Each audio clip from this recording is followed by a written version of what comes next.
that they have 40 kinds of draft beers available. All right. So you may want to rush out for the grand opening on that. That's coming along really nicely. There's also some other restaurants that are going in.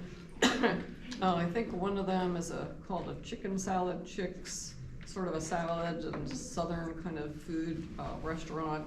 I think there's one of those bowl restaurants going in that I can't pronounce, acai bowl or something. Possibly a chiropractor office, and then this westernmost building they're looking at a Dunkin' Donuts. So those are in the review process right now. But there may be a nice mix, and I think a Sherwin-Williams paint store. So there's going to be an interesting mix of some commercial uses. The residential portion is being reviewed by staff right now. I think that's going to go to our Planning, Zoning, and Design Board next month for approval. And then, hallelujah, the traffic light at Lowe's is actually operational. Yay! Woo, applause. I think it's been operational for a week, so that's awesome. Estero Crossing, or Stock has to build that reverse frontage road that will connect in, and I think they are telling us it's about 4 to 5 weeks away. So progress is finally being made with that project. Yay. Car wash, we've got a little rash of car washes wanting to come in recently. And the Clean Machine one is next to the Vines. That was approved by the council. Again, that had commercial zoning already that allowed a car wash, so there wasn't you didn't have a lot of leeway. But the design review board, again, did a really nice job on the design, because when it first came in, it looked like the kind of building you would see up north. It was kind of dark, and Jim's getting in trouble for talking too much. Jim? Okay, so the car wash was like a kind of a dark drab thing you would see up north, and the design review board worked with them, so it's gonna look more like a Estero. And I think it's gonna be really nice. They did have to work with the Vines people a lot to make sure the noise levels were gonna be acceptable.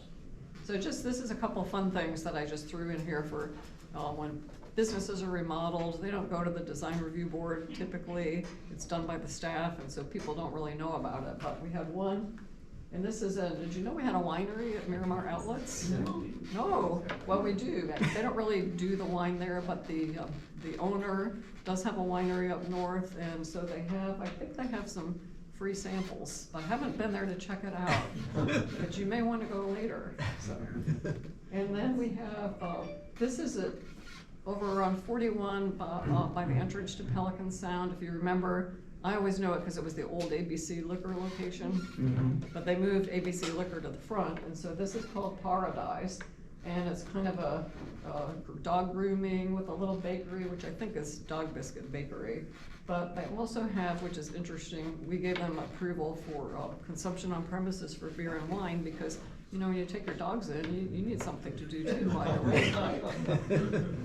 And I think they just opened, so it's kind of interesting. You might want to stop by for a dog biscuit and a beer. Speaking of liquor, here we go. So on Corkscrew Road, we have Applebee's that closed, of course, and then Mr. Tequila came in and wanted to do a little interior remodeling.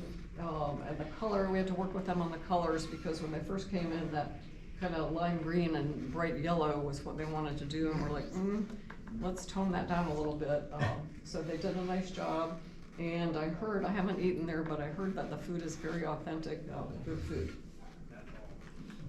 Arbys, which is over by Three Oaks next to the 7-Eleven on Corkscrew Road, that building is very old, and they want to remodel that a little bit, so they went to design review board, and we called it a refresh project because it's not a tear down, but they asked me what is the existing style of Arbys, and I said I don't think there is one.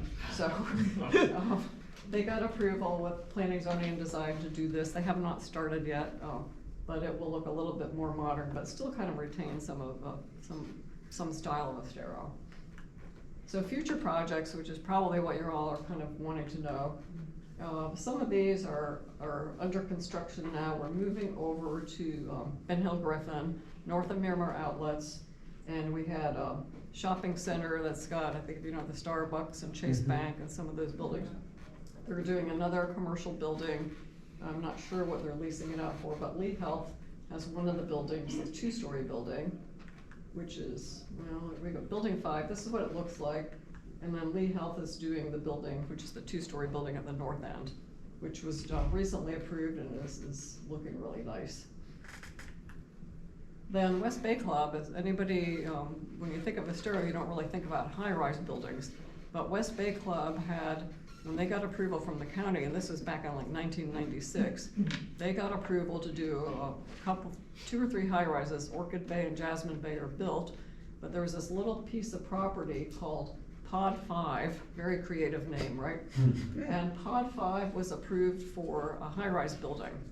So they came in recently to us and said, we need to build it a little bit higher. We want to make it nicer because we want the units to be bigger and to have it, be more modern and not look like, not cramming as many units. So they are building 88 units, but they had to go a little bit higher. So it had to go back to our planning, zoning, design board to modify the height and add about another 20 feet onto it. So they are coming in, we actually had a meeting Tuesday night at planning, zoning, and design board, right, Jim? Tuesday night to kind of go over their development order plans. This is way at the end of Williams Road, so if you go, actually, like you're going to West Bay, and you gotta way to the end, and then there's this actually is an island, Pod 5, but there's a bridge, and it's called No Name Bridge, because it has no name. So if you go over the bridge, that's how you get there, and this is surrounded by mangroves, but it did not impact any mangroves or environmentally sensitive land, but it's got when the county approved it in the water management district with a 25-foot conservation easement around the whole property, so they have to squeeze it into the middle and save all the environmentally sensitive land. So it's going to be, I think, a really nice project. And then it's designed to compete with some of the things that Bonita is doing. So now we're going way out east on Corkscrew Road. Just kind of have to look at this sideways. You've got Wildcat Run on the west. You've got Bellaterra and the Preserve on the east. There's a 400-acre parcel that was approved by the county many years ago called Monte Cristo. It was never built. There's a lot of wetlands out there, so it was always considered very environmentally sensitive. The county approved it for like 700 units, multifamily. And then they came into us and they actually said, we want to reduce the number of units and do single family instead of multifamily. And we said, okay, but we want to make sure we have these wetlands preserved. So we tried to get some extra wetlands preserved. We ended up kind of in a lawsuit with them. We ended up settling it. We got some extra wetlands. So if you see it, this is actually the south, the green part where the high quality wetlands and the cypress heads are, is being preserved. It's about 220 acres. And then the development will be on the north side, which had so much melaleuca. If you drive out there now, you'll probably see the clearing, and there's huge amounts of melaleuca. So they got approved for the first phase, which is the north part, which is pink, 141 lots. It was purchased by GL Homes. So that you'll be seeing construction going on, and they'll have to come back with the other 2 phases too. But we felt like, given that the constraints we had from the prior approval, that what we got was a pretty good outcome.